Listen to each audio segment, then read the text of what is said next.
হিন্দি ভাষা কোষে ৮৪,০০০ শব্দকে স্বীকার করে নেওয়া হয়েছে। দেশের বিভিন্ন ভাষার স্বীকৃতি হিসাবে ৮৪,০০০ শব্দকোষে হিন্দি ভাষাকে সমৃদ্ধ করা হয়েছে। এর সমন্বিত রূপ সমস্ত ভাষাকেই শক্তিশালী করেছে বললেন অমিত শাহ। हिंदी शब्द सिंधु एक शब्दकोश बनाया गया है और हमने हिंदी भाषा को परिपूर्ण करने के लिए भारत की अलग अलग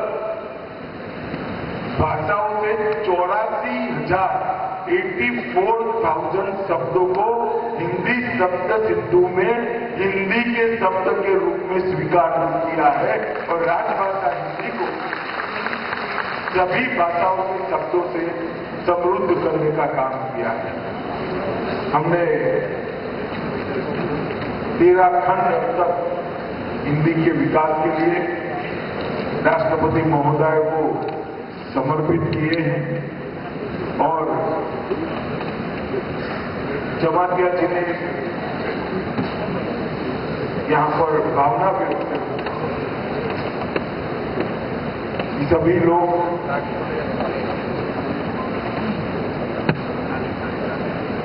नागरी लिपि को स्वीकार करें और नागरी लिपि में अपनी बोलियों को ढालने का प्रयास करें। त्रिपुरा में कुछ लोग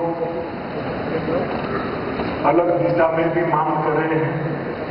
मेरे सभी से विनती है कि पूरे नॉर्थ ईस्ट की लगभग सभी स्थानीय भाषाएं बोलियां नागरिक लिपि को स्वीकार कर चुकी है।